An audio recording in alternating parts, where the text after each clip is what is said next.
Sejam todos bem-vindos a mais um podcast de Olho na Cidade. Hoje eu tenho o prazer de ter esse bate-papo com esse grande amigo, meu irmão aí, o Diego Bernardo aí. Diego que é advogado aqui, proprietário do escritório Bernardo Advogados aqui, um escritório de reconhecimento na cidade de Americana aqui também. E ele é presidente da Condefam. A gente vai estar falando um pouquinho isso daí também. Não é o primeiro ano dele como presidente. Ele vai contar um pouquinho sobre o que é Condefam também. Boa noite, meu irmão. Tudo bem? Boa noite, Paulo, meu irmão. Como é que vai? Obrigado pelo convite. É um prazer estar aqui hoje conversando contigo. Eu que agradeço. Quero começar agradecendo o pessoal que está nos assistindo aqui. O Adriano Cardoso, minha esposa Sueli, o Carlinhos Corsato, grande Carlinho aí, meu grande parceiro aí. O Aníbal Fazani que está aqui. O Gustavo Bernardo, seu irmão. Meu irmão. Um abraço aí a todos que estão nos assistindo aqui. Quero deixar o muito obrigado a todos aí. A Giovana entrou aqui dando boa noite para nós. E meu irmão, se apresenta pro pessoal aí. Bom, vamos lá então, meu irmão. Eu sou o Diego Bernardo, eu sou nascido aqui em Americana, né? Nasci aqui, morei um tempo lá em Sumaré, depois voltei para cá. E aqui eu fui consolidando a vida. Até comentei contigo, né? Morei muito tempo aqui na Nova Americana, a gente chamava de Nova Americana na época. Agora já dividiu tudo aqui. Agora é Braids, Santa Catarina. Não dá para saber, né? Hoje é faixa de gás aqui, né? E aqui eu fui criado e aqui eu comecei a minha história. Estudei muito tempo aqui na Politec, em Americana. E aí passei na Unimap, fui fazer Direito. Trabalhei um tempão em Nova Odessa, em empresa lá. E aí foi consolidando, eu me formei e falei, agora eu vou advogar, né? Sou o primeiro da família como advogado, então eu falei, agora a gente vai ter que desbravar o caminho. E aí a coisa foi consolidando, foi crescendo, eu comecei sozinho e aí foi indo, foi Estudou no Unimap que ano? Fiz o Unimap de 2004 a 2008, me formei em 2008. 2008. O Unimap pegou aquela crise, a época dos reitores lá. Sim. A Unimap sempre teve em crise, né? Essa é a verdade. Você estudou em qual campo? Estudei em Pira. Em Pira. Eu estudei em Pira nessa época. Você estudou? Eu estudei, eu fiz 2 anos. 2 anos, acho que foi 2 anos, 1 ano e meio, 2 anos de Direito. Fez Direito? Fiz Direito Essa eu não também. sabia. Lá no Unimap, mas depois ela pegou essa crise e começou. E é o que a gente fala, eu sempre falo pra todo mundo, até eu comento com o Carlinhos.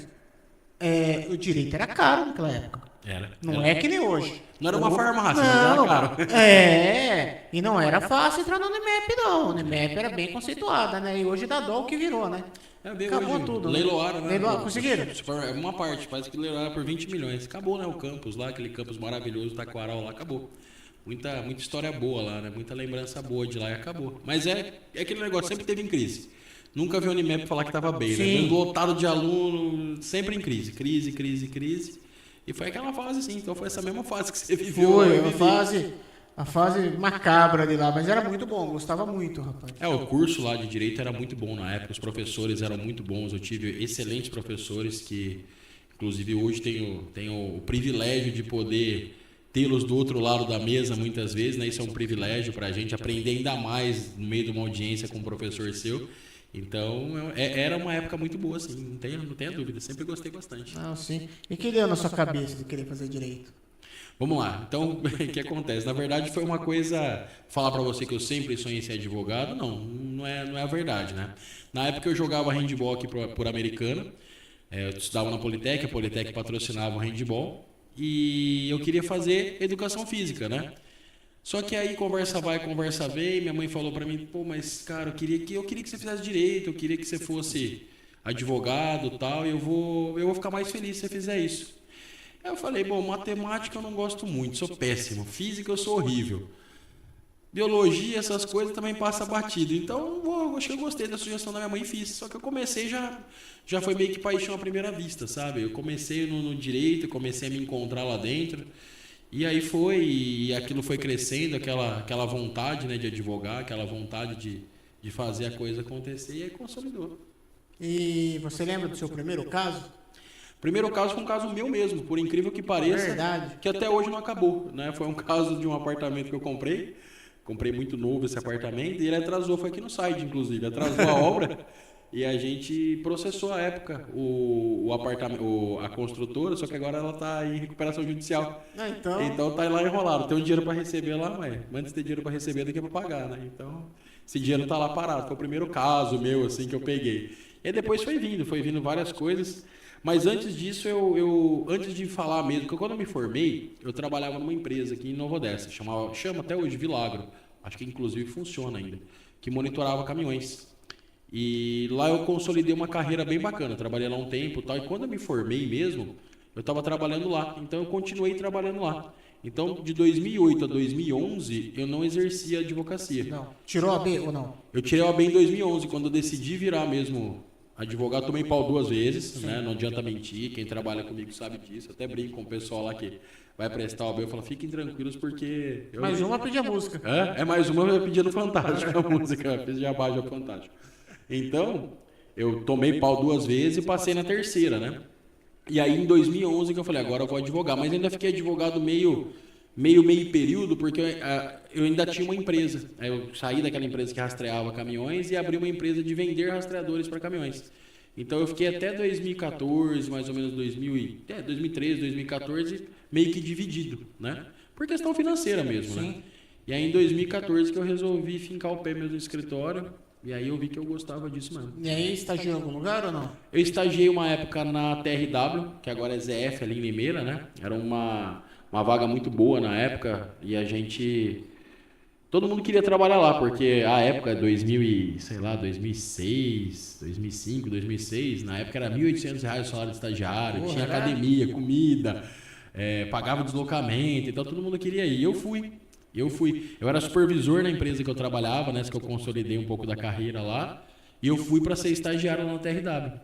Adorei trabalhar lá, um lugar fantástico, tive ótimos gestores lá, pessoas que me ensinaram muito, que às vezes eles nem sabem, mas eu sou muito grato a vários que eu trabalhei lá, né.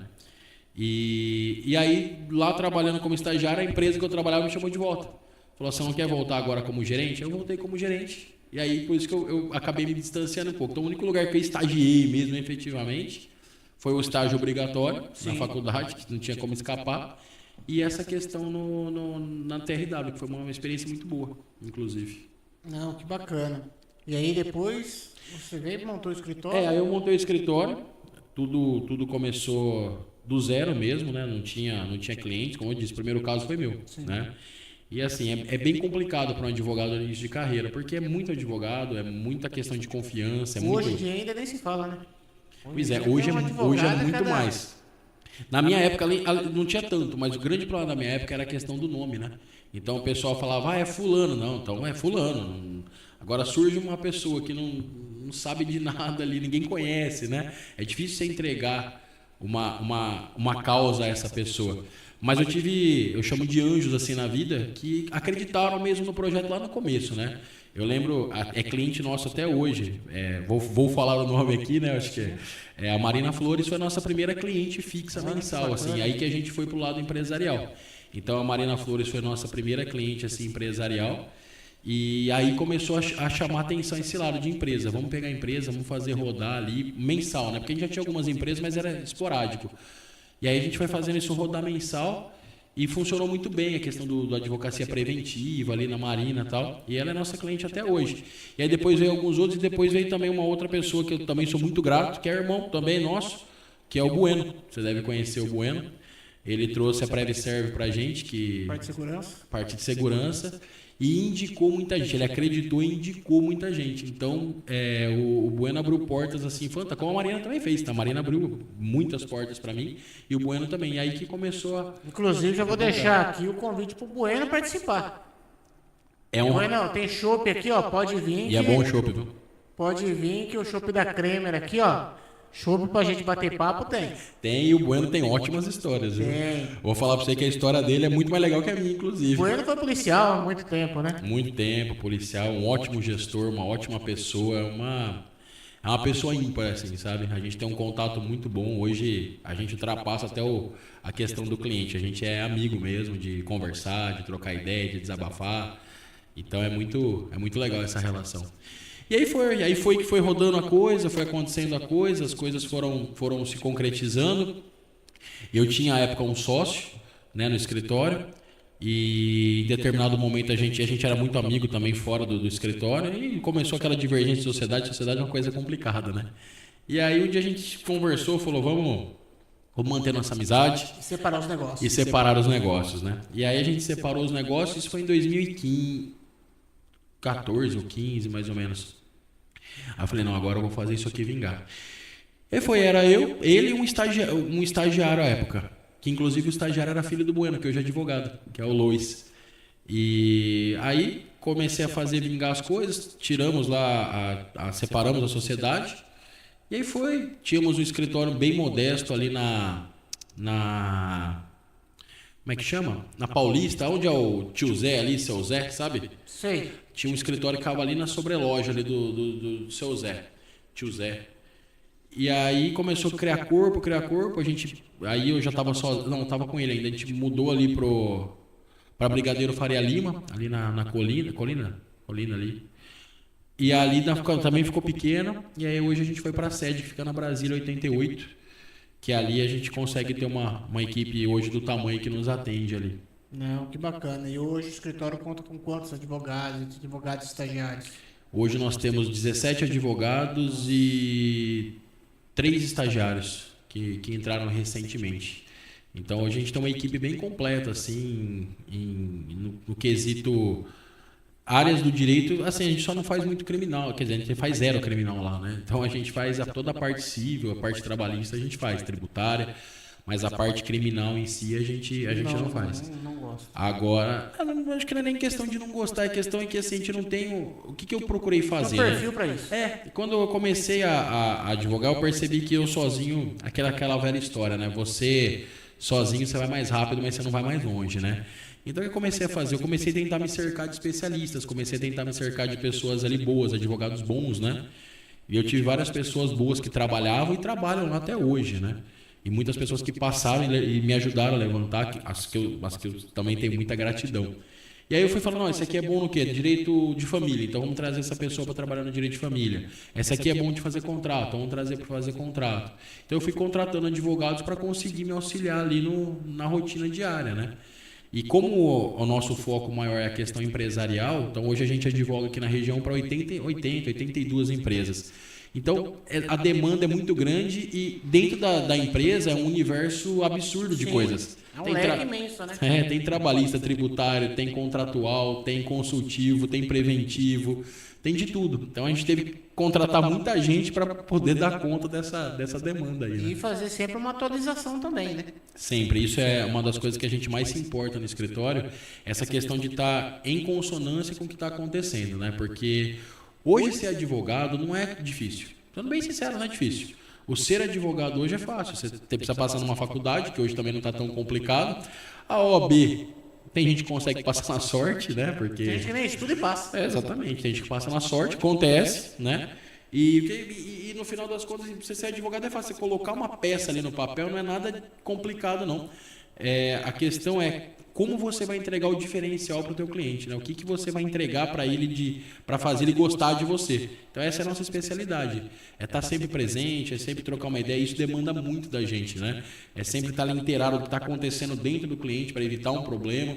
E com isso todas as novidades que a gente tem que trazer de legislação, de entendimento, porque a gente tem que ficar atento não só a lei, tem que também como é que o juiz está entendendo a lei, né? Porque uma hora está entendendo A, outra hora está entendendo B. Então a gente vive nessa sinuca de bico. Mas a equipe é grande, a equipe dá conta, então funciona legal. E o judiciário também está um pouco complicado esses tempos, né? Um pouco? Não, você é modesto, né? Eu gostei da sua modéstia. O judiciário sempre foi complicado, né? O judiciário sempre foi muito complicado. Não vou generalizar, mas grande parte aí dos julgadores hoje do nosso Brasil, isso eu incluo desde juízes até desembargadores, ministros, eles às vezes são decisões meio absurdas que você não consegue nem explicar para o teu cliente, né? Eu tenho um caso no escritório, inclusive, eu não posso citar nomes, né? Mas conhecido teu. E nós tínhamos 3 pessoas que compraram 3 unidades imobiliárias, 3 apartamentos. 3 irmãos comprando 3 apartamentos. Atrasou. Nós processamos. Só mudou o quê? Só mudou o apartamento e o irmão. O construtor era mesmo. 2 levaram. 1 não levou. Então, o que mudou? O juiz que pegou a causa. Então, essa é a nossa vida, entendeu? Essas coisas às vezes complicam, né? Não é a parte de direito, mas eu vejo uma coisa que a gente sofre muito e esses tempos eu precisei correr atrás, você às vezes também precisa. Cartório, é a mesma coisa. Pois é, cada um tem um entendimento. Eu fui lá no cartório, reconheci a firma. Fui num dia, ele catou a assinatura, olhou e falou, ok, assinou. Aí eu fui no cartório de imóveis e ele falou, tá faltando uma assinatura aqui. No mesmo papel. No mesmo papel. Eu falei, putz, fui lá levar. O cara olhou no computador. Não bate a assinatura. Eu falei, mas viu, mas ontem eu vim aqui registrar. Tá tudo a mesma coisa. Olha, essa assinatura tá igual essa. O que muda uma da outra? Não. Agora não bate. Não vou fazer, não bate, que tá no computador. Mas viu, é ilógico. É. Quem que decide? Eu. Pois é. Quem que é o STF aqui? Quem Eu. que sou? Eu. Eu falei, mas viu, e aí? Faz o seguinte, então. Cobra uma taxa a mais dele por comparação, mas não é o que tá... Pois é. Aí eu olhei e falei, mas sabe aquele negócio? Você dá aquela respirada funda? E você se sente impotente, né? Sim. É aquela coisa da impotência, né? É complicado. Isso a gente enfrenta todo E dia. às vezes você olha uma pessoa que, não menosprezando, mas tem menos conhecimento que você. Ah, muitas vezes. É que nem a gente fala, né? A gente, às vezes comentando no escritório, a gente fala que hoje a gente tem mais ou menos uns 4 mil processos no escritório. Então é muito processo, é muita decisão todo dia, é muita coisa boa e muita coisa absurda ao mesmo tempo, né? Então a gente chega na conclusão que o julgador, muitas vezes, ele não está preparado para estar ali, né? Ele julga baseado na experiência, não baseado em prova. Então isso é muito complicado. Ou depende do dia também, né? Pois é, ou depende do estagiário, que muitas vezes tem muitos que utilizam do escrevente, né, de gabinete, que se utilizam desse expediente. Então isso acaba complicando muito o nosso andamento da coisa. Você não consegue passar uma previsão para o seu cliente do que vai acontecer. Lógico, nunca a gente consegue dar um correto, mas pelo menos uma estimativa. E hoje a gente sofre, hoje não, acho que desde sempre, sofremos nós advogados com esse tipo de situação. Então é bem complexo mesmo. Não, complicado. Quero mandar um abraço aqui deixa eu ver aqui, pra Giovana, pro Matheus Bernardo. Meu irmão também. Seu irmão também tá aqui Vou tomar mais um assistindo. pouquinho. Opa, fica à vontade, vai pegando aí. Meu grande amigo aí, o Éder, futuro sargento Éder aí, tá na escola de sargento lá pra se formar. Carlinhos Corsato de novo aqui. O Éder mandando um abraço aí pra mim, pro Diego, meu tio Newton Dias. Carlinhos aqui falando que trabalhou com o Bueno na viatura. Trabalhou com o Bueno na viatura, então teve um ótimo companheiro de viatura aí. O Corsato, ele abriu o nosso podcast, tá na mira aí toda quinta-feira, às 7 horas. Foi o primeiro a abrir nosso podcast, inclusive posso até trazer o Bueno nesse podcast das polícias. Eu acho que seria interessantíssimo. Deve ter história pra mais de metro. Se sentar aqui, passa uns 2 dias falando e não acaba. Olha aí, ó. Mandar um abraço pra minha sogra Vânia Talasso aí, o Wagner Dino dando boa noite pra nós aí. E falando um pouco, esse tempo aqui veio o Diakov, o Aita e o Fábio Vecina. Tá falando parte da medicina e falando da decadência que eles estão achando como médico da faculdade de medicina hoje em dia. Sim. E você como advogado na faculdade de direito? Porque hoje a gente vê que qualquer escola tem direito, já houve a colocação de transferir o direito para EAD, né? Porque como não tem muita coisa na teoria, não é na prática. A prática você vai fazer no estágio, então teoricamente poderia ser realizada no EAD. E aí? O que a gente vê no dia a dia, a gente vê também muito advogado despreparado, muita petição sem pé nem cabeça, muita manobra jurídica que não existe. Isso, vamos dizer assim, de advogados em específico, mas o que polui bastante também a questão da advocacia são os escritórios de massa, né? Então, o escritório de massa, ele preza pela quantidade, não pela qualidade. Então, às vezes você vê lá uma defesa que, um exemplo besta, né? Eu tô dizendo que o microfone quebrou, ele vem defendendo que a caixa de som que deu problema, entendeu? Então, isso você vê muito, que é o copia e cola.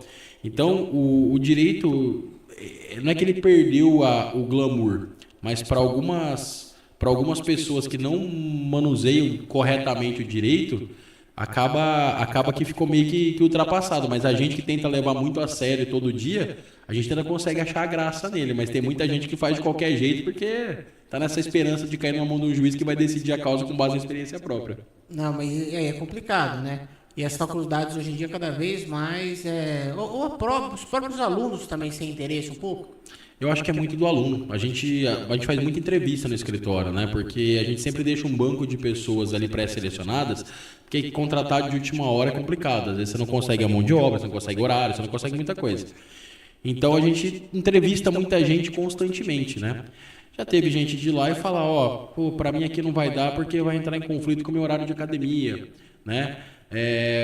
Prioridades, né? Exatamente. Advogado pediu, ó, porque a gente sempre passa lá na entrevista, ó, faz aí uma redação sobre qualquer tema, entendeu? O cara escreveu sobre o amor, entendeu? Tipo, você fala qualquer tema, mas você espera que o cara ele desenvolva, né? Alguma coisa pelo menos na área ali, né? É, uma coisa que faça sentido, entendeu? Então, a hora que você vê tudo isso aí, você fala, realmente a fase não tá boa, parece, né? Já foi gente com pai e mãe junto? Já teve gente que a hora que pediu para escrever, imagina, um advogado, né, estagiário e tal, não que justificaria, até porque o estagiário ele já tem ali aquele espírito do direito, né? Mas já teve advogado de fazer entrevista, na hora de fazer a redação, falar, não vou fazer, e sair chorando. Entendeu? Então você imagina, se a palavra que o advogado tem, a pessoa não consegue pôr no papel, você imagina na hora de trabalhar, né? Como é que fica complicado. E hoje, como que tá a tecnologia? Eu trabalho na parte de marketing e tudo, e o chat GBT. Então, a gente... No direito tem alguns softwares específicos, né, para você utilizar, que eles são mais acurados aí no quesito inteligência artificial. Muita gente está usando deliberadamente, então cria-se aí julgados que não existem, né? Inclusive tem muito meme disso, às vezes o desembargador está lá e fala, peraí, essa Câmara nem fala disso, aí vai ver, não existe o processo que o ChatGPT criou, né? Então eu acho que vai ser uma tendência, lógico, depois de feito o devido filtro, os escritórios começarem a utilizar muito a questão da inteligência artificial. Mas eu fiz uma reunião esses dias com os líderes de equipe lá do escritório e disse exatamente isso, a gente vai ter que se reinventar. Porque é o que eu falo, hoje já está fácil ser advogado, porque escrever peça, você jogava no Google antigamente, já vinha o modelo da peça. Né? Então, ser advogado vai ter que achar o diferencial. Sim. E onde é que vai morar esse diferencial? O diferencial vai morar no contato próximo do cliente, num preventivo, entender a negociação que esse cliente está fazendo, o objetivo No dele. atendimento. Exatamente. Corpo a corpo. É isso aí. Que hoje em dia é o que mais está difícil, né? Ninguém Hoje quer, né? Ninguém quer. Ninguém quer esse contato próximo, porque, não, peraí, eu tô aqui no meu pedestal. Não, tem que ir a campo mesmo, tem que dar a cara a tapa. Eu acho que tem que ser assim. Então, a gente tem que ter esse diferencial. E na parte da época da pandemia, como que foi a sua passagem pelo escritório? Complicado? Então, assim, questão de cliente, graças a Deus a gente não teve baixas, assim, não tivemos nada disso. Na verdade, a nossa demanda aumentou porque as empresas ficaram meio perdidas. Todo mundo ficou meio perdido, né? Sim. Essa é a verdade. Então, todo mundo ficou meio perdido, então a gente fez um home office um bom tempo no escritório, mas lá o clima é tão legal, tão gostoso, que a galera começou a querer voltar. Então, eu vou voltar, vou ficar quietinho na minha sala, tá bom, então volta. Aí o outro, não, mas eu fico na minha. Então, a gente começou a voltar. Então, a gente não teve, assim, um impacto grande financeiro. Pelo contrário, a gente teve até crescimento na pandemia. Mas mudou-se completamente o cenário, assim, global. E isso incluiu a gente, óbvio. Sim. Foi a questão de você ter que toda hora emitir um comunicado diferente sobre o entendimento de uma lei estadual, uma lei municipal, o que pode, o que não pode. Então foi muito corrido nesse ponto. E foi triste também porque, é que eu falo, lá, assim, penso eu, né? É o feedback que nós temos aí, que a maior parte das pessoas que trabalham lá, elas estão felizes de estarem lá e compartilhar ali momentos, que a gente, assim, para falar bem a verdade, a gente dá risada o dia inteiro, né? Então, as pessoas sentiram essa falta de contato. Então, a única parte triste foi essa, né? A gente ter que ficar afastado um tempo. A gente não ficou tanto assim, na hora que liberou já para poder voltar gradual, a gente voltou, já juntou todo mundo. Foi bem interessante. Sim. E vocês mexem com parte de previdenciário lá? Mexemos também. E esse Blue Zoom que tá tendo aí? Pois é, eu tava conversando com um amigo meu até agora, Torradinha, que eu falei para você. Ele me mandou exatamente isso. Eu falei, cara, eu não sei se essa devolução vai ser administrativa, não sei como é que vai ser, não. Porque a gente tem casos no escritório já do passado dessa questão de adulteração de assinatura, aquela coisa toda desses consignados e toda isso que está sendo ventilado. Eu não sei como é que vai ser feito isso não, então tem que esperar para ver como é que o governo vai decidir isso. Mas já tem gente já no burburinho com vocês lá? A gente tinha do passado, né? Então, por exemplo, essa semana vamos sair uma sentença de um senhor aqui de Nova Odessa e ele ganhou, ele não assinou a documentação e fizeram vários empréstimos no nome dele e muitos empréstimos, nenhum dinheiro caiu na conta. O dinheiro caiu, sabe lá Deus onde, né? Alguns caíram na conta, ele não pediu, mas caíram na conta, e os outros simplesmente sumiram. Então, a gente viveu isso na prática, assim. Porque por mais que caia o dinheiro na conta, mas sempre tem aquele jurozinho que os caras pegam, alguma coisinha ou outra ali, que era onde tá dando O bafafá. o bafafá também, né? É os juros, a taxa de abertura de crédito, é tudo. Então, tipo assim, querendo ou não, é um dinheiro que você não pediu. Você não pediu, caiu lá, você acabou usando, tudo bem, mas essas taxas, tudo que andou tanto fora, parece esse negócio de sindicato, né? Envolvido de. Esse eu não acompanho, não. Você não viu? Cobrando taxa sindical, de você ter se associado a sindicato que não foi. Ah, mas isso aí também acontece, viu? Isso aí foi uma briga eterna, negócio de sindicato, né? Uma hora precisava dar carta dizendo que você não era sindicalizado, outra hora você precisava dar carta, agora você não pode dar carta mais. Então, isso é uma baderninha que existe, né? A questão de sindicato É um meio de ganhar dinheiro louco, né? Pois é. Mandar um abraço aqui pro Miguel, dando boa noite pra você aí. A Zélia Rádio também tá aqui dando boa noite. E fala pra mim, qual foi o caso, preciso citar o nome, mas qual o caso mais complicado que você pegou? Você lembra? Caso complicado, assim, é que assim, acho que quando você gosta do que você faz, nada fica complicado. Você simplesmente vai lá e resolve o problema, né? Que é o que a gente faz o dia inteiro. A gente vai lá e resolve o problema. Teve casos emblemáticos, assim, casos que, às vezes, seja pela tristeza, seja pela vultuosidade da coisa, entendeu? Mas já teve caso, por exemplo, de erro médico que culminou em morte de criança. Nossa, aí é. Então isso é muito pesado, entendeu? Então você acaba levando isso muito não é pessoal, mas é muito no psicológico. Isso é um soco no estômago da gente, né? E você vê o descaso e isso te abre o olho, você fala, cara, eu nunca pensei que isso podia acontecer comigo. Eu posso até citar um pouco, se me permitir, do Sim, caso. fica à vontade.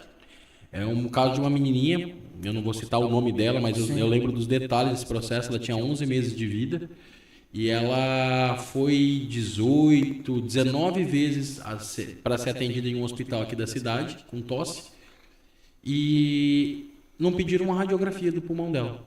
E os pais acreditam no médico, não tem como você dizer, não vou questionar. Não vai questionar. E na última vez que ela foi pedir a radiografia, ela já estava com o pulmão totalmente comprometido e necrosou uma parte do pulmão dela. Bronquiolite? Aí fizeram a cirurgia, tiraram um pedaço do pulmão dela e internaram ela. Só que, infelizmente, como negligência pouca é bobagem, internaram ela junto com uma pessoa que tinha H1N1. Então ela contraiu H1N1 com o pulmão já comprometido e ela veio a falecer. Ela veio a óbito lá na Unicamp. E não foi culpa da Unicamp, porque a Unicamp já pegou nas fases finais, por isso que eu posso citar o nome da Unicamp. E aí você vê a dor do pai, a dor da mãe, né? E lógico, você vai receber uma indenização, mas é aquele negócio, você trocaria todo o dinheiro do mundo Pelo teu filho. pra ter a filha de volta. Né? E assim, quando eu peguei esse caso, eu não era pai. Depois que eu fiquei pai, Hoje é outra conversa, né? aí você fala, cara, a dor que esse casal sentiu é inimaginável. Ontem eu tava um vizinho indicou um filme, ontem eu tava assistindo com a esposa, chama Inexplicável, tá na Netflix, baseado em história real. Menino no Rio de Janeiro de pequeno, deve ter 10, 11 anos. É um filme muito bonito, eu cheguei até a me emocionar mesmo, que é o que você falou. Depois que você vira pai, o menino descobriu um câncer na cabeça, operou um câncer maligno que tirou, mas o moleque pegou... Oh, meu Deus, esqueci o nome da doença lá, meningite. E os médicos decretaram morte cerebral do moleque. E esse moleque sobreviveu. Caramba, Tá vivo até hoje, formado em direito, acho. pois é. Se eu não estou enganado. A história real mostrou a família, mostrou depois. Mas você acompanha a história ali no hospital. O moleque, em 35 dias, passou por 32 cirurgias. Caramba. Você tem noção disso? Por Guerreiro, 32 coisas. Caso ontem um vizinho indicou, eu assisti e falei, rapaz, que coisa absurda. E você falando de hospital de negligência. Há uns 25 anos atrás, mais ou menos, um grande amigo nosso da família perdeu um filho de 11 anos num hospital bom aqui da cidade, tá? Levou o menino no hospital com dor abdominal, falou, é cólica. Vai embora, voltou de novo, tá com gases, toma uma latinha de refrigerante que melhor. Na terceira vez chegou com o filho desfalecido, coisa, era apêndice que tinha estourado. Cara de apêndice, isso. E o médico não fez, o menino morreu nos braços do pai. 11 anos de idade, a coisa mais linda do mundo. E nunca mais você se recupera. Entendeu? Não, destruiu a família. Esquece. Você tenta achar culpado, Sim. Entendeu? O pai tenta achar culpado da mãe, a mãe o pai. E isso você começa a destruiu achar tudo. onde você errou, no que você errou. E eu falo, e aí? E aí? E aí? É a vontade de Deus, né? Mas a gente precisa dar a nossa parte de contribuição. É o que eu digo, depois disso, desse caso, eu tomo muito mais cuidado com instruções médicas, né? Então eu sempre questiono, eu sou o paciente chato. Então eu chego lá com meu filho, meu filho, minha filha tá assim, assim, assado. Não, não, peraí, por que você vai dar tal coisa? Não é melhor fazer tal coisa? Porque a gente tem um pouco de noção, né, do que se faz e do que acontece. Então eu me tornei um paciente chato. Aquele paciente que fala, não, mas faz uma radiografia, não custa nada, entendeu? Ah, mas o convênio, não, faz a radiografia, pô. Aí eu conto exatamente essa história, tá tossindo, faz uma radiografia. Não, mas não tô ouvindo nada. Eu falei, então, Mas não custa, né? exatamente. Você acha que você acha que algum médico escutou alguma coisa nessa menina? Não escutou, por isso que não fez a radiografia. Então faz a radiografia que você vai ter certeza, entendeu? Então são casos assim que acabam marcando bastante a gente, né? Eu tive também um caso, esse trabalhista, né? Um rapaz de 20 e poucos anos, esse caso está correndo ainda. Ele perdeu a mão inteirinha, assim, só ficou com na verdade, essa parte, assim, perdeu todos os dedos, né? Perdeu uma parte da mão e todos os dedos num acidente de trabalho. E o que mais doeu que é o seguinte, ele falou, eu tinha tudo para ir para o caminho errado na minha vida. E eu resolvi seguir o caminho de trabalhar. Comecei a trabalhar, acabei com a minha vida. Porque ele era novo, né? 20 e poucos anos, sem uma mão. Então é bem complicado. Então tem alguns casos que marcam, né? Então, em que pese a gente tenha muitos casos, o que a gente mais vê ali que é uma consciência que eu tenho também, né? Pra gente, às vezes, é mais um caso, mas pra pessoa é o caso da vida dela. Então a gente tenta ter essa compaixão, tenta ter essa empatia, né? Quando eu digo tenta, não é porque não é que não seja a regra, mas a gente tenta porque às vezes a gente não consegue também estar ali na pele da pessoa, mas a gente se esforça ao máximo para estar na pele da pessoa, para sentir aquilo ali, para que a pessoa consiga também se identificar com a gente. Quando é caso de família, por exemplo, divórcio, é muito dolorido porque envolve a parte de guarda, a parte de pensão.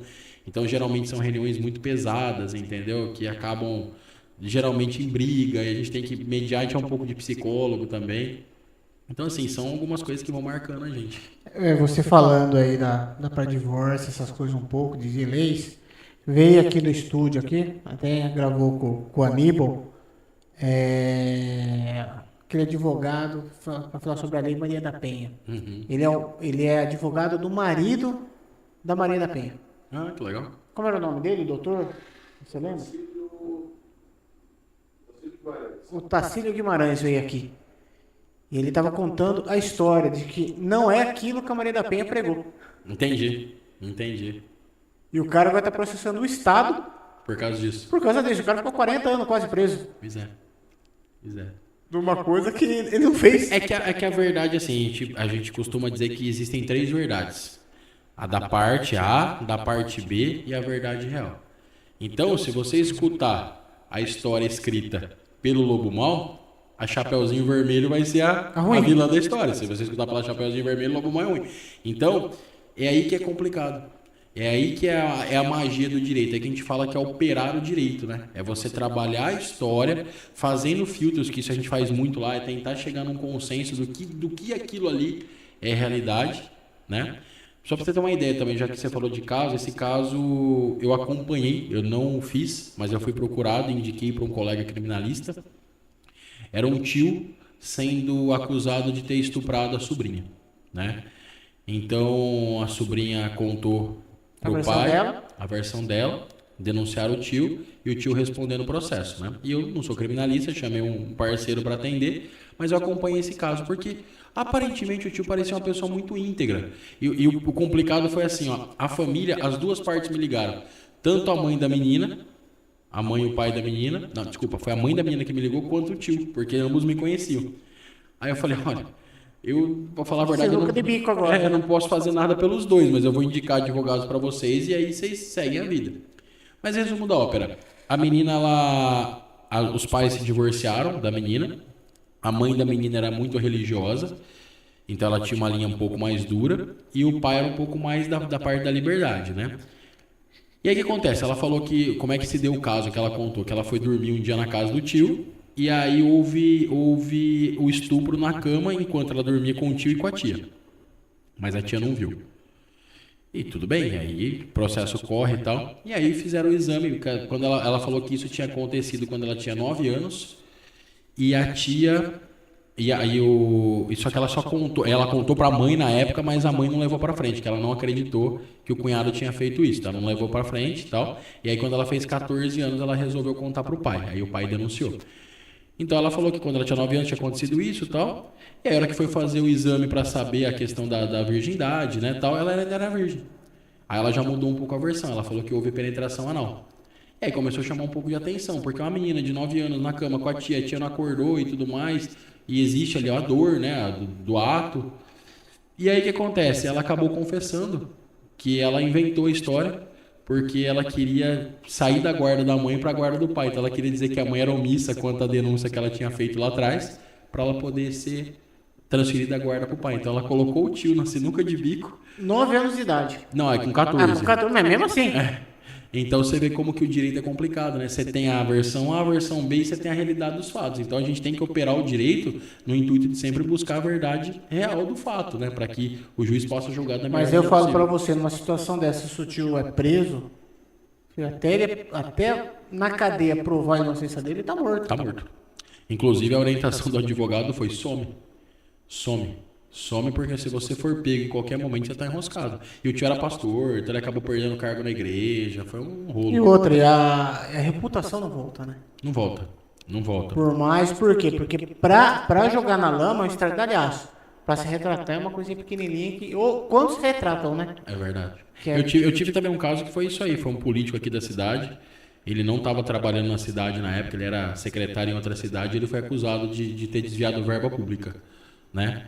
E aí eu defendi ele nesse processo. Eu peguei a parte civil, mas acompanho a criminal também, né? E resumo da ópera, na verdade foi tudo meio que uma armação Vai difamar. para difamar, e ele realmente ficou preso alguns dias. Só que quando ele foi preso, saiu em tudo que era jornal aqui da cidade. Político de Americana vai roubar lá na cidade X. E aí quando ele foi inocentado, ninguém falou nada. Ninguém fala nada, E, né? e ele foi enterrado politicamente, né? Politicamente ele não Sim. arrumava cargo mais em lugar nenhum. Que é que era o intuito de tudo no final, né? Exatamente, o objetivo foi cumprido com êxito, né? Sim. Não se provou. Não era questão disso daí, era questão politicamente. Pois é. E é por isso que o direito é tão, na minha visão, né? Ele é apaixonante, ele é tão bonito, porque ele é complexo, ele demanda uma dialética muito grande entre partes, entre advogado, entre juiz, e quando você pega pessoas boas trabalhando, você pega um juiz bom, um advogado do outro lado também que seja bom, e a gente, que modéstia à parte, a gente faz muito bem feito o trabalho, o negócio flui muito bem, né? A gente até brinca, a gente prefere até que o advogado da outra parte seja bom do que aquele advogado meia boca. Porque quando a gente ganha, a gente gosta de ganhar bonito, não ganhar tipo de WO, né? A gente gosta de ganhar bonito. A gente sempre torce para que os processos sejam cada vez melhores contra a gente ou que as defesas sejam melhores quando a gente processa alguém. Porque é aí que faz a beleza do direito, senão fica tudo muito mecânico, né? Não, sim. A Patrícia Beraldo dando boa noite pra você. É minha prima. Aí, dando boa noite pra você. E fala pra mim, você que atua na parte trabalhista, você atua pros dois lados, tanto pra empresa quanto pro funcionário em si. 90% empresa. 90% empresa. E fala pra mim, você escuta cada coisa escabrosa, né? Demais. Às vezes o pessoal erra até na matemática, né? Às vezes a pessoa fala, eu trabalhava tanto, aí você vai fazer a conta, demorava 5 minutos para preencher cada ficha, fazia 1000 fichas por dia, um exemplo, né? Você, pô, mas 5.000 minutos dá mais do que tem na hora do dia, entendeu? Então, isso acontece muito mesmo. E a gente, quando atua pelo reclamante, né, que seria o empregado, a gente faz esse filtro, né? Quando a pessoa chega lá contando mentira, eu trabalhava 12 horas e não parava 5 minutos para comer. É impossível alguém ficar 12 horas sem ir no banheiro, sem parar para comer. Então, um pouquinho você parava. Me fala qual que é esse pouquinho para entender o que realmente acontecia. Mas tem advogado que não tá nem aí, bota lá 12 horas sem comer. Porque outra, pega também a parte, às vezes o patrão quer ser um pouco legal com o funcionário e acaba tomando na cabeça, né? Muito. Geralmente, que nem eu trabalhei numa empresa que o patrão catava, era parte de manutenção de equipamentos industriais. Às 18 horas, o funcionário morava longe, ele catava e falava, viu, pode ir embora com o carro. O que aconteceu? Tem funcionário que chegou lá e falava, não, a gente ficava com o carro porque a gente ficava de plantão. Acontece.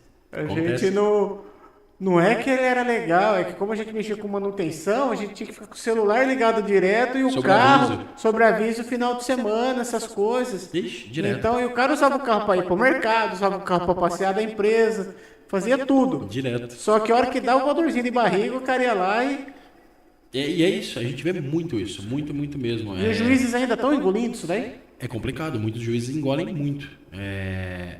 E sabe qual que é o problema? O empresário, quando ele não tem um advogado para instruir, ele faz no bom coração mesmo. Né? Teve um caso, por exemplo, que o empresário deixava um morador de rua dormir na parte da frente do estabelecimento dele, para não deixar na rua, um senhorzinho. Ele processou dizendo que ele era guarda noturno. Entendeu? Então o empresário faz de coração muitas vezes, né? Uma coisa que é clássica. Fulano quer trabalhar aqui, mas não quer ser registrado porque está recebendo seguro-desemprego ou porque não quer pagar imposto. Não, tá bom. É batata. O cara saiu, vai chegar o processo trabalhista lá, entendeu? Não vou generalizar, não são todas as pessoas, mas muita, assim, é raro, mas acontece todo Não, dia. é a mesma coisa que eu escutei uma vez de um policial amigo meu, falando, as pessoas pagam aquele guardinha da rua achando que tá inocente, dando recibinho, pegando recibinho, só que se por um acaso um ladrão matar o guardinha de rua, lá você pode tomar dor de cabeça do caramba. A família pedir indenização porque fala que tá prestando serviço para vocês, porque tem tudo documentado, tem recibo, tem coisa, tem tudo. É que isso, como tem uma pluralidade de patrões, né, teoricamente, é sempre um pouco mais complicado de pegar num trabalhista. Mas às vezes você ajudando mesmo a pessoa, vem cá, vem trabalhar aqui, ser amigo e tal. E eu já vi filho processando pai, entendeu? Eu não tenho muita regra. O cara precisou de dinheiro, ele vai apelar, sabe? Então, cai na mão do advogado, o advogado fala, não, cara, vem aqui que você tem direito, vem aqui. Ó, eu já peguei causa, pra você ter uma ideia, do cidadão me pediu 1.300.000 na ação, 1.300.000. Mas nem se ele tivesse trabalhado 24 horas por dia, a vida inteira dele, dava isso pelo valor do salário que ele tinha, né? Que não era um salário muito alto. Resumo da ópera, no final das contas, realmente havia algumas irregularidades que ele fazia, hora extra e tal, a gente fechou um acordo de 35 mil. Então você imagina, e ele colocou no polo passivo, porque como ele prestava serviço em vários locais por essa empresa, ele colocou todas as empresas que ele prestava serviço. Então eram 32 réus nessa ação. Cada vez que a gente ia pro fórum parecia jogo de futebol, todo mundo parava para ver. E no final das contas fizemos um acordo aí que não dava 1% do valor da causa. Não, aí é complicado, né? E aí aquele negócio, vai que passa, vai que cola. Sim, pode acontecer, mas... Acontece bastante. Verdade. Bastante. Tem que tomar um cuidado violento. É por isso que a gente sempre fala pro empresário, siga a lei. Não, mas o cara é bonzinho, o cara pediu, siga a lei. Se seguiu a lei já é complicado. Se você quiser flexibilizar, fica pior ainda. Entendeu? E atrapalha tudo, né? Você quebra uma empresa, né? Sim. Meu irmão, vou pedir licença para você rapidinho, para a gente estar agradecendo nossos patrocinadores aí, jogo rápido, e aí a gente já vem depois falando um pouquinho sobre a Condemplan. Tá bom? Combinado.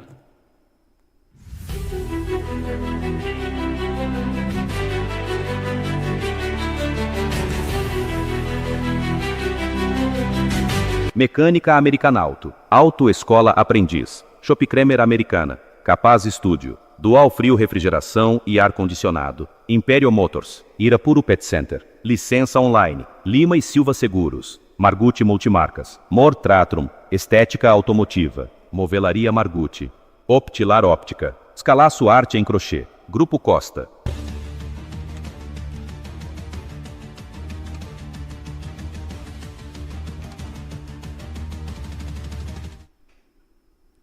Estamos de volta aí no nosso podcast aí, depois da gente conhecer um pouco aí da história do Diego aí como profissional.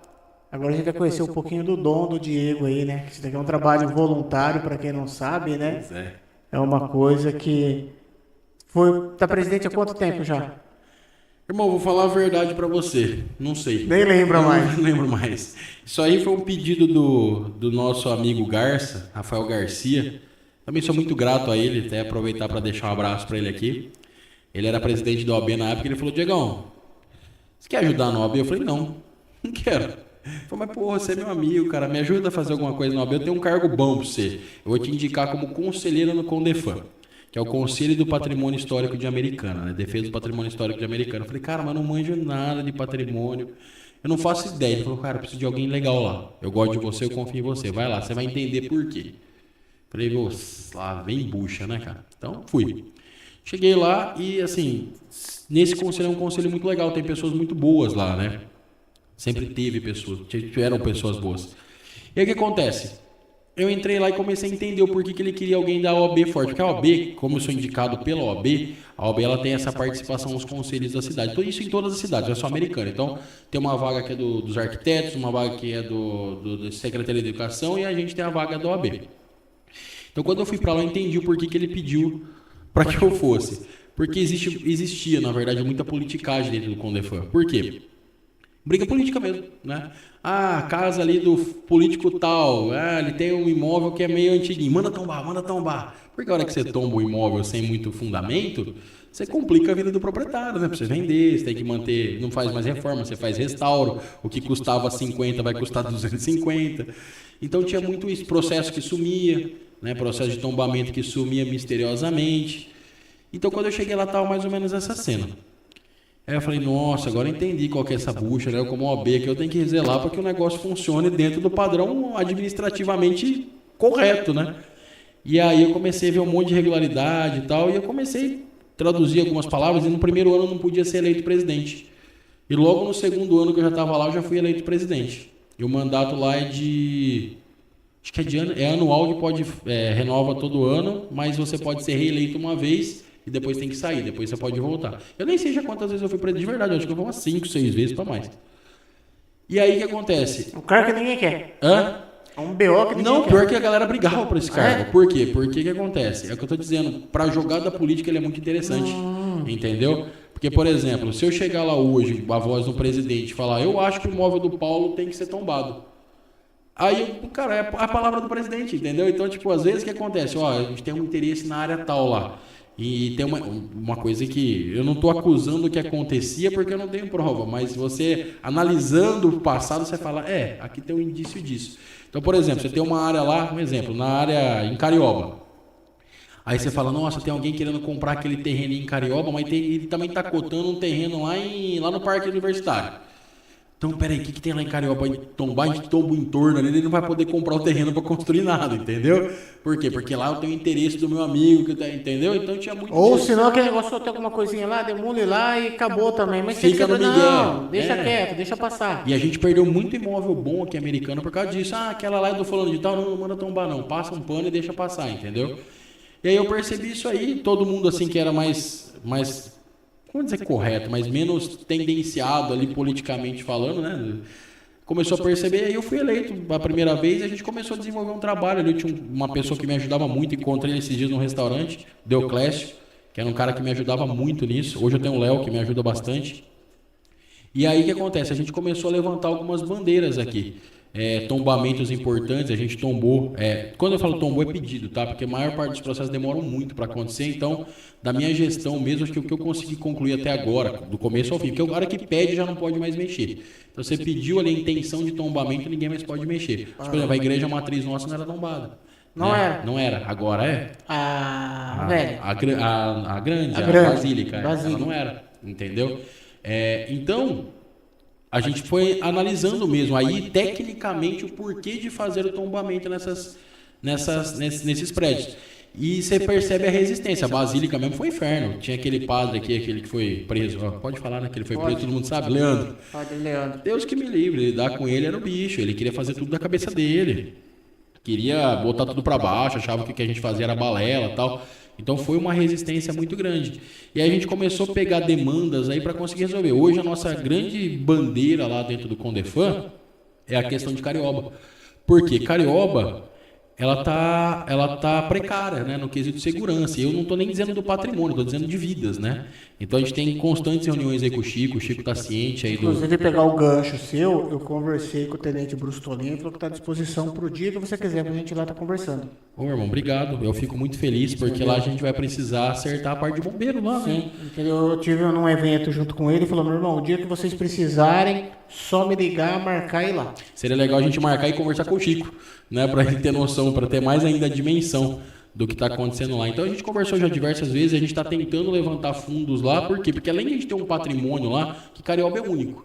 Carioba aqui na região é único, né? O estilo de construção, manter-se a mesma característica de negócio que era de 100 anos atrás, até mais. Então, não é só o histórico lá, a gente também preza por vídeos, porque teve um incêndio lá esse tempo atrás, né? E acabou com 2 empresas lá. Inclusive o Bruce Torin estava nesse incêndio. Ele estava lá? Então Estava ele nesse sabe incêndio. exatamente como é que tá lá. E aí a gente tá levantando essa... Hoje a nossa grande bandeira é essa, é conseguir verter recursos para a gente conseguir fazer Carioba ter pelo menos o combate a incêndio. E para quem não sabe, Carioba foi, acho que, a primeira cidade do estado de São Paulo a ser assaltada, né? Foi a rua, né? rua, né? A rua ali do... Não a rua Carioba, aquela rua do Bambuzal antigamente. Da minha época, acho que talvez da sua. Quantos anos você tá? Tô com 43. Eu tô com 25, não mentira, eu tô com 39. Mas a rua do Bambu ali, aquela que ficava atrás do Carioba ali. Você é no Carioba? Hã? Você ia no Carioba, Sim. Caipira? Você ia? Eu não ia, não. Não. Não ia, não. Não ia mesmo. Não é um pouco. A rua ali do Carioba, ali do Bambuzal, ela foi a primeira rua asfaltada do Brasil mesmo. Porque a influência que tinha Os aqui. Remamilho, os Matarazzi, esse pessoal de antigamente que Era muito forte. Muito poderoso. Né? Uma outra coisa que a gente conseguiu legal no Condefan aí, eu agradeço muito também ao Deoclésio, a época o Fernando Giuliani, que ajudou bastante Giuliani, sim. nesse ponto aí. O Omar era prefeito à época, foi quando a Rumo quis... O que acontece, né? Aí é aquela questão de você usar o bem do sistema para o bem do sistema. Não se usar o bem do sistema em benefício próprio e nem utilizar de maneira equivocada. A Rumo precisava subir o telhado da estação porque eles queriam passar os trens double deck. São 2 vagões. Né? Isso, Dois. então não passava, por segurança não passava, né? Então era muito baixo. E aí eles tinham que mexer, e lá é tombada a nossa estação. Não sei se você sabe, mas quem inaugurou nossa estação foi Dom Pedro. Né? Então ali tem uma história absurda, assim, uma coisa... É muito bonito de saber ali o que teve ali, né? E aí a Rumo chegou e pediu autorização para gente. Tudo que é tombado, tem intenção de tombamento, ele passa pelo nosso conselho. Então a gente traz, delibera em assembleia ali do conselho para saber se autoriza ou não. E aí a gente teve a ideia, de falar, não, tá bom.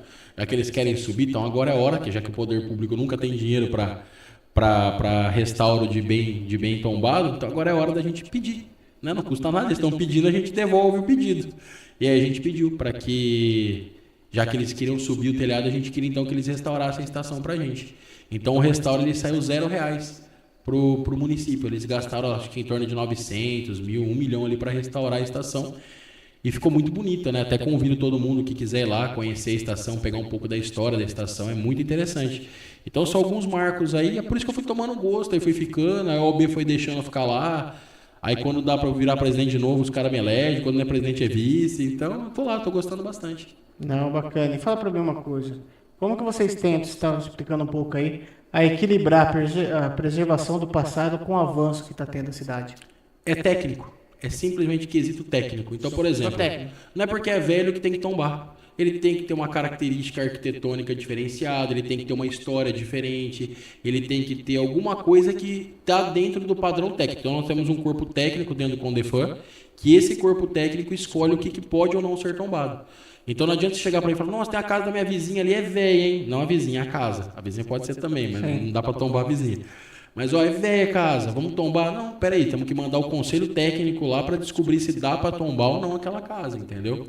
Porque é bem complexo. Outra também, que também é conhecida aqui na cidade, as casinhas ali da Dom Pedro, tava um rolo desgramado aquelas casinhas ali, porque... No início ali perto do Correio, né? Isso. E quem desenrolou muito isso foi o Kim. O Kim conseguiu regularizar lá. Hoje as casas elas estão tombadas e elas estão hoje em propriedade de quem realmente morava lá e está cuidando da casa. E são casas mesmo para tombamento? Sim, por causa do fato histórico, né? Além da arquitetura dela, o fato histórico dela ali é importantíssimo. São os que faziam a manutenção da ferrovia à época. Então são casas passíveis aí de tombamento. Por exemplo, um prédio que não tem nada de arquitetura, mas tem de história. Onde era o Heitor Penteado. Por exemplo, se você olhar aquele prédio, ele é um prédio feio. Sim, a biblioteca, né? Não, o Heitor mesmo. Onde é o Heitor hoje. Onde é o Heitor hoje. Hoje é o Heitor. É um prédio feio, não é um prédio bonito. É um prédio quadrado. É uma escola normal ali. Só que acontece, ali pela história do prédio, né, de ter sido o primeiro e tal, ali tem elementos históricos que levam ao tombamento. Então não é pela arquitetura, ali é pelo elemento histórico. Já a Basílica já mistura os dois, você tem um elemento arquitetura e você tem um elemento histórico da Basílica. Então você vai fazendo tudo isso e vai fazendo a coisa funcionar, entendeu? E hoje em Americana, quais são os principais prédios tombados? Vamos lá, hein? Pode passar essa vergonha. Tá faltando aqui o meu secretário, mas eu vou separar entre, não vou separar entre tombados e pedidos do processo, tá? Porque eu não lembro agora de cabeça, mas Basílica, a estação, a biblioteca, o Heitor Penteado, a Carioba, o Casarão, Salto Grande, Casa Herman, é? Casa Herman, que mais? A igrejinha lá também de Santo Antônio, a primeira matriz ali do centro, a pequenininha é também. A primeira companhia tá pedido ou já tá tombada? A primeira companhia tombada. Tombada também. Que a gente visitou lá também, inclusive. Lá é tombado. Lá é pedido ou tombado, tá? Eu não consigo, na minha cabeça, separar os dois. Mas ali também. Que mais? Um prédio histórico ali também, né? Ali você tem a questão da história e a questão da arquitetura. Porque a gente teve lá, você viu a arquitetura. Se tivesse bem conservado, você lembra o piso? Que coisa mais linda? Ali, o corpo técnico já esteve lá. Então eles falaram, cara, aqui tem elementos arquitetônicos maravilhosos. Mas a gente perdeu muita coisa boa por causa da política. Por exemplo, sabe aquelas mansões onde eram os seus clubes ali? Sim. Você lembra daquelas casas, coisa mais maravilhosa que era? Então ali você tinha um aspecto histórico e um aspecto arquitetônico muito bom. Mas ainda deu tempo, né? Tem também lugares que a gente vai tombar e milagrosamente alguém vai lá e consegue destruir antes, entendeu? Essa máquina da noite pro dia. Ah, mas milagre, não é muita coincidência. Acontece? Acontece.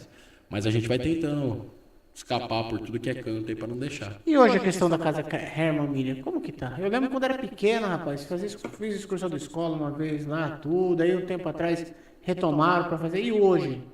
Como que ela tá a questão da casa? Tá liberada pra visita? Não tá? Tá decadente? Tá. Sabe porque que eu tenho eu vi, não sei se foi você que comentou, que hoje é quase que o casarão é quase inviável a restauração. Muito Questão caro. financeira. Muito caro. Não tem. E eu cheguei aí no casarão. Eu também. Era uma coisa muito bonita, entendeu? Só que hoje eu não sei nem se existe alguma coisa lá dentro. Se tem? Tem. Até te convido lá um dia pra você conhecer lá como é que tá. Você já conhecia antigamente, mas Eu lembro hoje... que tinha uma sucuri lá, rapaz. Tinha, empalhada, né? Eu lembro dessa aí. Vamos lá, vamos falar da Casa Herman primeiro. A Casa Herman, ela foi restaurada com verba privada, né? Houve aí um incentivo, salvo o melhor juízo, da antiga Ripasa, né? Que hoje é... O que ela é hoje mesmo? Suzano. Só que o problema é o seguinte, o que dá mais dó, você restaura, mas daí a prefeitura não consegue manter o restauro. E aí começa a depredar tudo de novo, começa a decair tudo de novo. Então a gente vive no Brasil um problema de história muito grande, né? O pessoal não dá a mínima para a história no Brasil, né? Ao contrário de outros países, eu já tive, graças a Deus, a oportunidade de visitar outros países, é totalmente diferente de como é que você trata a história. No Brasil é como se fosse assim, não, isso é coisa de nerd, isso é coisa de gente que tá para trás. Não, cara, se você não sabe de onde você veio, você não sabe para onde você vai. Se você não consegue revisitar onde você passou, você não sabe onde é que você vai querer chegar na sua vida. Você mesmo acabou de falar da sua história que tem aqui. Pois é, entendeu? E aí você fala, se você não tiver uma raiz, você não sabe para onde vai chegar. Por exemplo, pouca gente sabe, mas ali na região do Casarão de Salto Grande, tinha ossadas de tribos indígenas, que hoje elas estão todas na Unicamp. Então ali teve uma tribo indígena. Por quê? Olha que lugar maravilhoso, encontro de dois rios, você imagina a abundância de peixe na época, né? Estrategicamente era muito bom ali para os índios, né? Porque você podia percorrer o rio que ia para tudo que é lugar ali, o rio Piracicaba ia sentido interior. Então, isso tudo a população desconhece. Então a gente tem um capital histórico muito grande aqui na região que a gente não explora. E aí a hora que você chega, por exemplo, você sabe quanto que é a minha verba do Condefan? Anual? Não Chuta. Anual. 100 mil? 100 mil o quê? 100 mil centavos? Zero? Não, minha verba é R$ 1.500 ano. Você tá brincando? Tô te falando. Então o Condefan não pode fazer nada. Eu dependo de verba da prefeitura, eu dependo de verba de terceiro. Você que se vinha aqui alguma, pelo menos 100 mil anos pra Não, nem brigado a gente recebe muitas vezes, entendeu? Então, a gente não tem nada. Era melhor que nem tivesse. A gente faz o café da manhã. Quando a gente fazia reunião presencial, a gente vai fazer o café da manhã. E hoje, com o preço do café, você nem consegue fazer por ano. Não consegue. Você tem que fazer leite, que tá mais barato. Leite que é mais barato, ou chá. Então, essa que é a dificuldade que a gente encontra. Então, a gente está nessa busca, né? Então, a gente sempre busca uma verba de um incentivo de uma empresa, uma verba que veio do Estado para a gente tentar... o outro que é importante também que vem na cabeça, o Mercadão também é tombado. Ou é pedido ou é tombado. Então, a gente fica nesse problema aí de falta de verba. E aí, o que desanima é que a hora que você consegue a verba, o negócio não anda. Por que não anda? Porque depois que você restaurou, ninguém dá continuidade naquilo lá e começa a cair. A Casa Herman, por exemplo, se você andar lá, tem lugar que você afunda. Entendeu? E a judiação, hein? Judiação. O casarão, por exemplo, no segundo piso, você não pode subir. Eu subo porque sou teimoso tal, e eu vou também seguindo quem tá lá fala. Agora, se você abrir visitação ali, complica. E às vezes a própria lei complica o restauro. Porque, por exemplo, para eu colocar o casarão funcionar de novo, não que eu seja contra, eu sou muito a favor, mas tem lugares que a gente não consegue operacionalizar isso. Eu tenho que criar nele toda a acessibilidade, mas ele é um prédio muito antigo para eu criar acessibilidade. E aí o que acontece? Eu tenho que depredar uma área para criar acessibilidade, entendeu? E aí começa a entravar. Fica inviável. Exatamente. Eu teria. E aí, por exemplo, eu não posso fazer um corredor para cadeirante, por exemplo, porque daí o que eu vou fazer? A cadeira vai estragar o piso que é tombado. Então eu tenho que fazer aquilo ali de vidro, para que o cadeirante consiga ver. E é o que eu digo, não é não querer fazer acessibilidade, é não conseguir fazer acessibilidade, entendeu? Não é nem ser inviável, é impossível. Porque a estrutura que eu teria que montar ela é inimaginável. Então você acaba esbarrando em tudo isso. E a própria estrutura que tem não suporta. Não suporta. Então, por exemplo, umas ideias que eu defendo, né?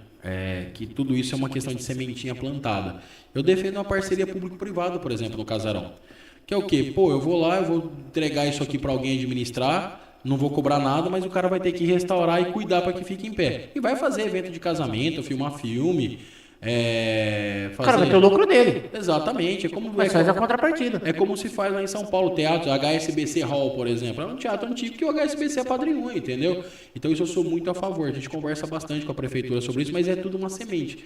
Você sabe melhor que eu como que funciona, né? Você planta hoje para colher daqui 20, mas a nossa parte a gente está fazendo. A gente tá existe alguma lei municipal de incentivo à empresa para isso?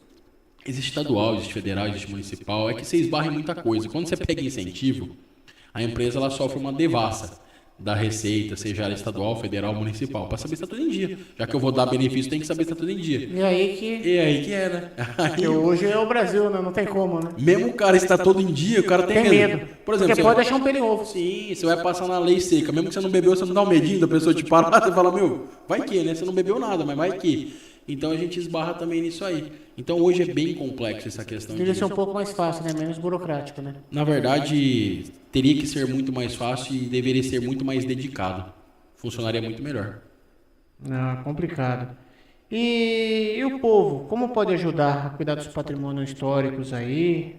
Eu acho que se o povo se interessasse mais pelo patrimônio histórico, né? Se o povo se interessasse mais pela história, a política em geral também se dedicaria mais, porque a política ela vive de voto, né? Então você restaurar um casarão, você não vai atingir o grande parte da população. Agora você fazer uma Avenida Brasil e colocar uma pista de corrida ali, você vai chamar a atenção da população. Por quê? Porque isso está em voga, né? Está em foco.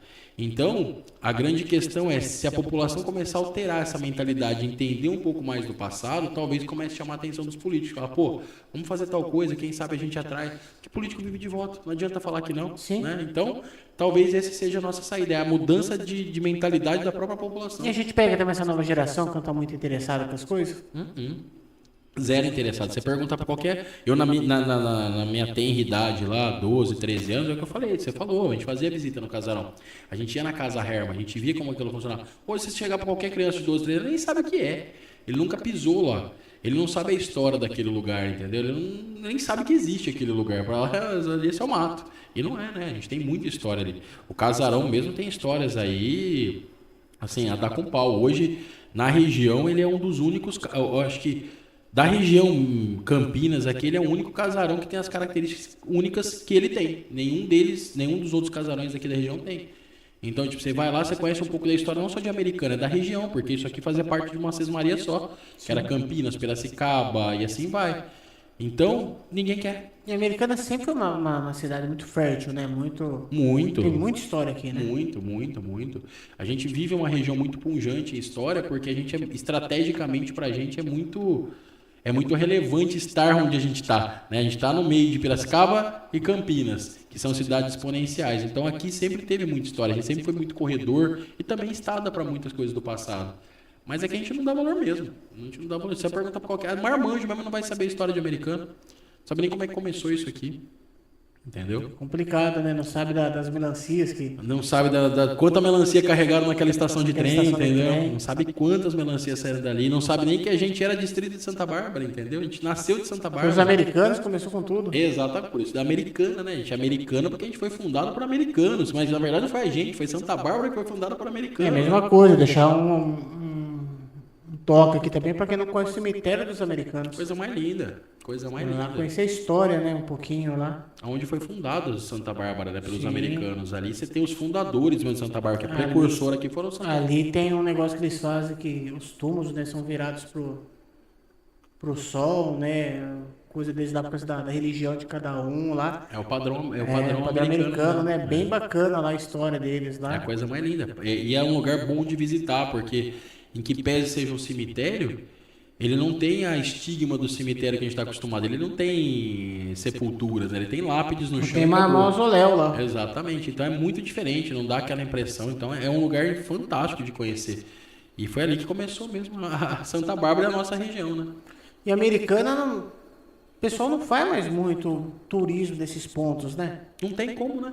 Como é que você vai visitar o casarão? Você não tem como. Vai na Casa Herman, não tem como. Você vai descer em Carioba lá, a logística pra você descer em Carioba é péssima, né?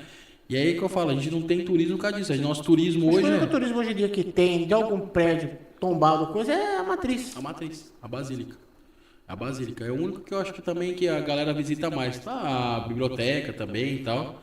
Mas acho que a matriz é o que é mais utilizado por Mas visitantes. hoje em dia, será que alguém ainda visita a biblioteca? Espero que sim. Espero que sim. A gente não visita porque nossos livros estão ficando no escritório, né? Mas eu espero que sim. Porque a gente fica analisando, até esses tempos atrás teve um negócio de verba que veio pra biblioteca, não sei, aquele 3 milhões. Você viu, mas como foi investido 3 milhões na biblioteca?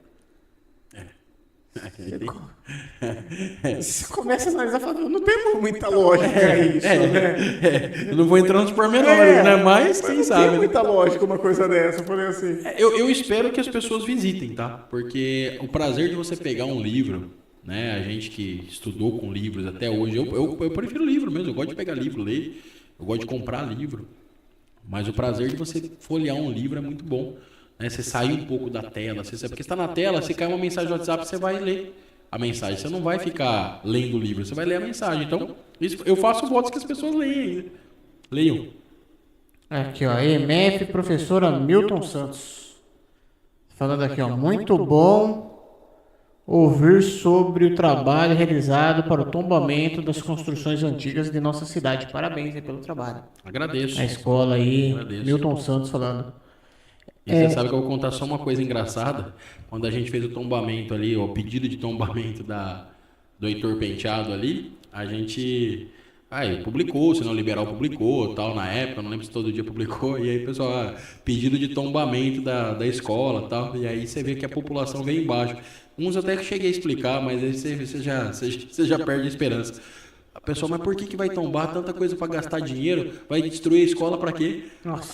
Aí você fala, não, gente, tombar é proteger. Mas aí um embarcando no comentário do outro, você fala, cara, de verdade, tá acontecendo algum problema. Tá. Não é normal. A Entendeu? falta de interpretação tá muito grande. Não, e assim, um outro eu expliquei, falei, gente, pera, tombamento estou protegendo, não é que foi autorizado de derrubar a escola.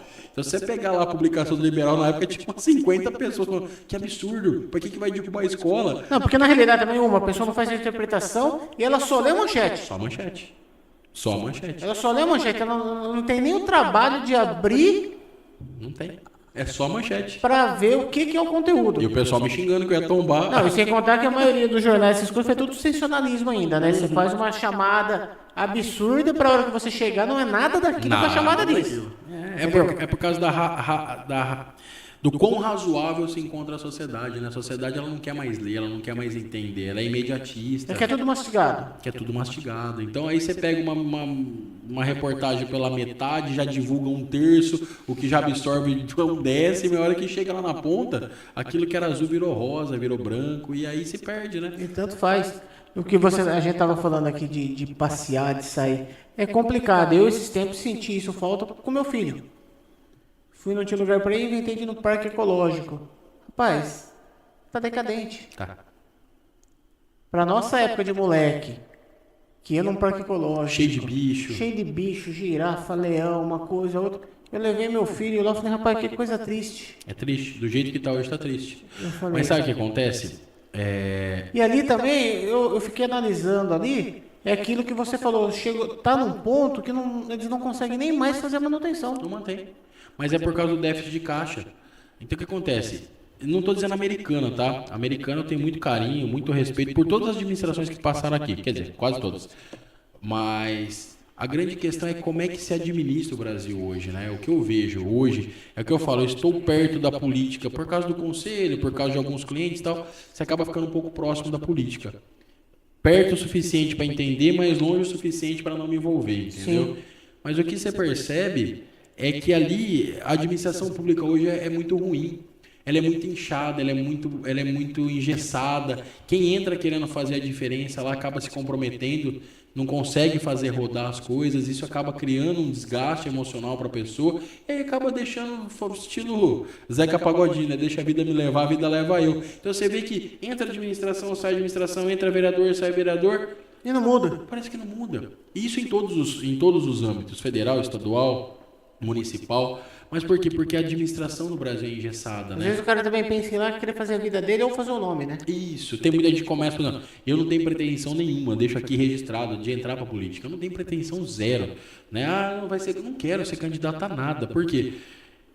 Eu não quero viver essa vida de e outra, vou ser bem sincero, pessoa que é empresário, que é coisa, das duas, ou ele entra para política porque gosta, quer trabalhar, porque se for pensar no salário, não entra. Não compensa. Não compensa entrar, entendeu? E aí a pessoa que falar por causa do coisa é que vai fazer coisa errada.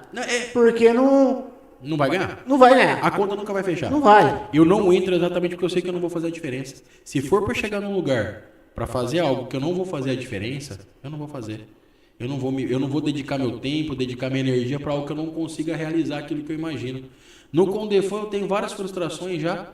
Então, de frustração já tô cheio lá. Então, deixa eu ir lá, porque pelo menos lá eu consigo controlar, consigo depender muita coisa só de mim, né? Você viu, a gente conseguiu, demorou, mas conseguimos um ofício lá de tombamento lá da companhia, né? Que a gente precisava mandar para avisar.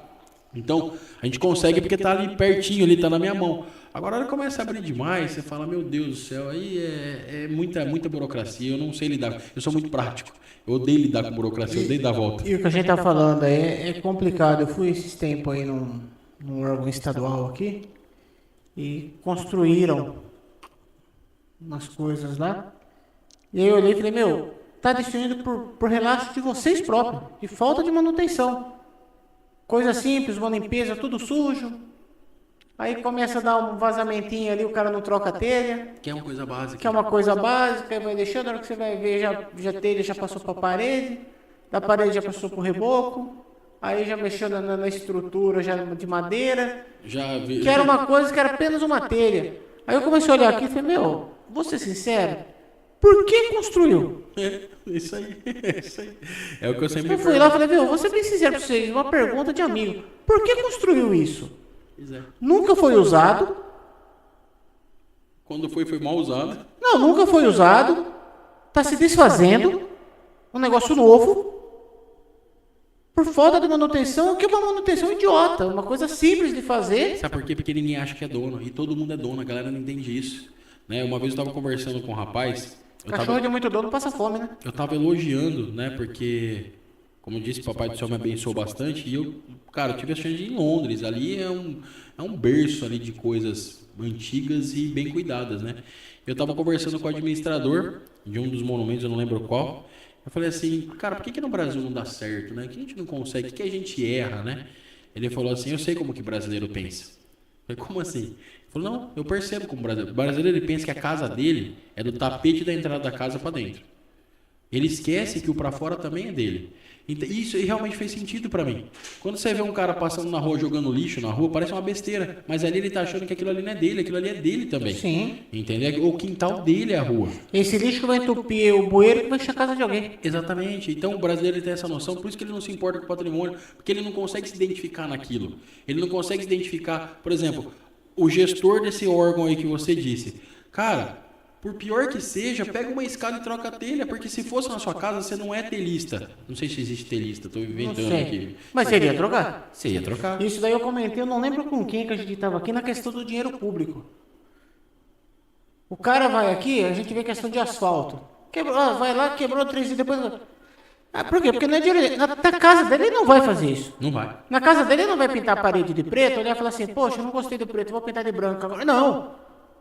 Ele vai estudar e vai falar a cor que ele quer fazer. Vai fazer com muito mais esmero. Ele vai catar, eu preciso rebocar essa parede, não vai catar qualquer meia boca. Ele vai pôr um cara lá que sabe que vai rebocar uma vez só e ficar bom pra fazer. Uhum. Por que que o dinheiro público é diferente? Porque ele esquece que foi ele que pagou. Olha só como que é absurdo, ele esquece que foi ele que pagou. Entendeu? Então ele fala, não é mesmo, esse dinheiro é dele também. Então esse que é o problema. A mentalidade do... Eu não vou generalizar novamente, Sim. mas a mentalidade do brasileiro é essa. É o que é meu problema, é dentro da minha casa, é ali que eu vou resolver. Ah, mas o dinheiro do cara que é gestor público. Ah, não, ali você pode gastar, você pode pagar mais caro. Cara, não é assim. É o seu dinheiro que tá indo ali. Quando a gente dá risada, né? Tipo assim, nossa, você viu o tanto de funcionário fantasma que tem em tal lugar? Ou senão quando você passa naquela obra da pública ali, você fala, nossa, tanta gente olhando e só 2, 3 trabalhando. Cara, você não tinha que rir, você tinha que chorar. Porque você tá pagando aqueles caras. Se você tivesse contratado para ir na sua casa 5 pessoas e 2 trabalhar, você ia ficar bravo. Sim, você não ia deixar. Exatamente, mas isso acontece por quê? Porque é inchado. É a mesma coisa que você olha assim, superfaturamento. Ah, mas porque a prefeitura ou o órgão público é mau pagador. Mas filho, peraí, a gente tem que exigir que ele seja um mau pagador. A gente tem que exigir. Só que aí o que acontece? Esbarra em outra coisa. Por quê? Porque daí o cara que é mal pagador, a prefeitura que é mal pagador, ninguém sofre as consequências de mal pagador. Porque deveria responder pessoalmente o administrador. Pô, saiu um empenho lá, empenhei para comprar essa garrafa. Eu vou ter que pagar essa garrafa. Então, por exemplo, hoje, se você pegar um celular, um exemplo, vamos pegar celular, um copo, que por uma pessoa física custaria R$10, para a prefeitura é 30. Porque é o risco de não receber, é o risco de demorar para receber. Mas por quê? Por causa dessa má administração. Sim. Então, pô, tem um empenho lá de R$30 para comprar copo, então que compre 3 copos de 10, porque você tem certeza que você vai receber. Agora, quando é para a prefeitura, todo mundo diz, ele vai orçar 2, 3 vezes a mais, porque não sabe se recebe. Sim. E é triste você chegar nesse ponto. E quando recebe depois o processo, recebe o precatório, vai receber o neto, então é um negócio complicado, sabe? Então, enquanto a gente não mudar essa nossa visão, né? Isso eu até brinco, né? A gente às vezes fica umas reflexões assim meio densas no escritório. A gente tem um gap de educação muito grande no Brasil, né? Então a gente tem uma educação muito falha. E eu não estou dizendo que é a educação pública, é a educação em si muito falha. Então, se a gente não ajustar essa educação, se a gente começasse hoje, eu estimo que a gente ia começar a melhorar daqui uns 40, 50 anos, que seriam basicamente 2 gerações aí numa política educacional um pouco melhor. Ou seja, a partir do momento que a gente começar, são 40, 50 anos para você começar a ver uma mudança. Então eu já não vou ver. Né? Nesse shape aqui com quase 40, 50 não chega.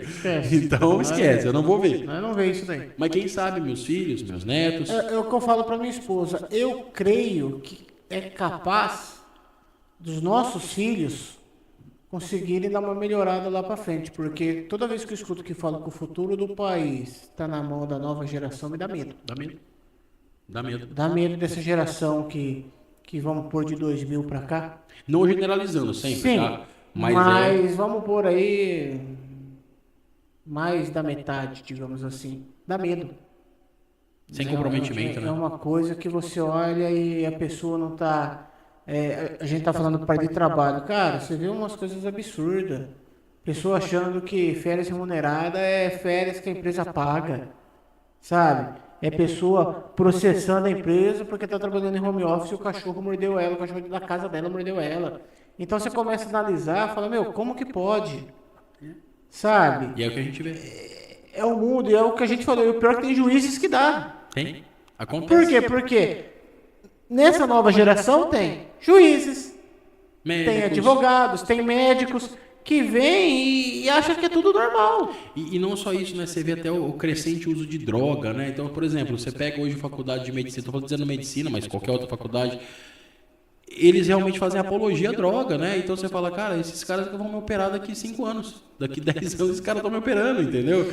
Meu, pra você ter uma ideia, o Diakov estava aqui, que ele estava revoltado falando, que hoje em dia você faz um curso de 40 horas para ser especialista em alguma coisa. Então, 40 horas você aprende o quê?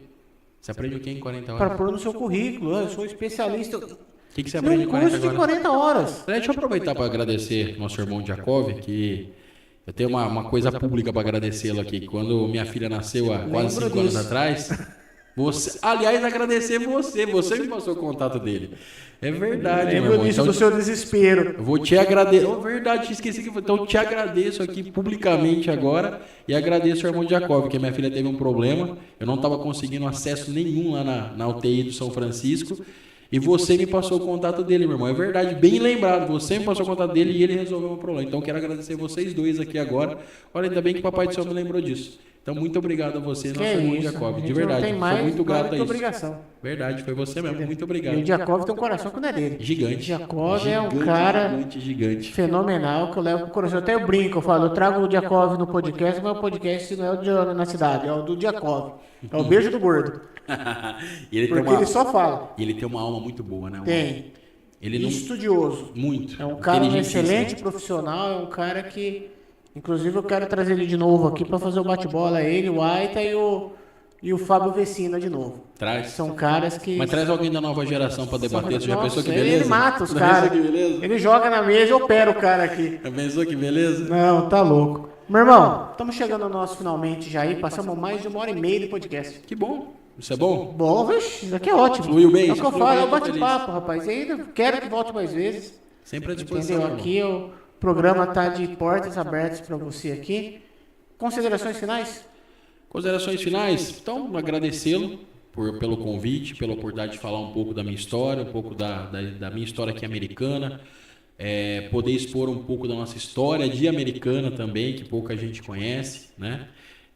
De ter me dado a liberdade de falar o que eu quisesse, do jeito que eu quisesse, isso é muito bom, a gente se sente à vontade, né, de poder falar isso, e te desejar tudo de melhor, que eu acho que o que você está fazendo é muito bacana, trazer pessoas aqui para falarem coisas avulsas, que é o que as pessoas deveriam fazer. É o de olho na cidade, é o que a Americana tem que muita gente não conhece. É o que a gente tem de bom, né? Que são pessoas, que são pequenas coisas, então eu acho que você está de par... Acho não, porque quem acha não acha nada, né?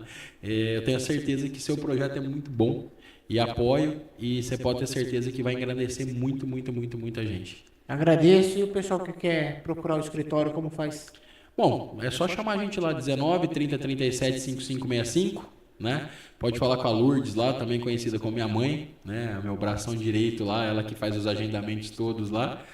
E tem o site também, tem o WhatsApp lá no bernardoadvogados.com. Pode nos procurar lá. Rede social? Tá BADV, se eu não me engano. Não lembro não, mas se colocar Bernardo Advogado vai achar lá. Eu sou meio avesso a rede social, meio velho, né? Vai ficando velho, vai ficando meio ausente das coisas. Mas consegue, Bernardo Advogados lá, tá como BADV provavelmente, que é a sigla que a gente usa no dia a dia. Mas a gente está sempre atento lá e sempre à disposição. Não, maravilha, ó. Maria Bernardo aqui também tá dando boa noite. É ela aí, ó. Ela. Braço direito. Meu braço direito, essa aí eu não posso negar não, esse é meu braço direito. Tá dando boa noite aqui para você. Pessoal, é isso aí. Quero agradecer mais um programa aí, de Olho na Cidade. Lembrando que depois a gente vai estar fazendo os cortes também, colocando nas redes sociais. O episódio vai ficar direto no nosso canal no YouTube. Você vai conseguir já a partir de amanhã estar assistindo eles. Semana que vem a gente vai estar com a Franciele Prieto aqui. Ela é uma empreendedora aí também, que vai lançar um site. Aí a gente vai ter novidades por aí. Então, é isso aí. Quero deixar um abraço, um beijo aqui para minha esposa, para o meu filhão aí. E desejar um feliz Dia das Mães. Para todas aí que estão se aproximando aí. Sim. Para minha esposa, para minha mãe aí.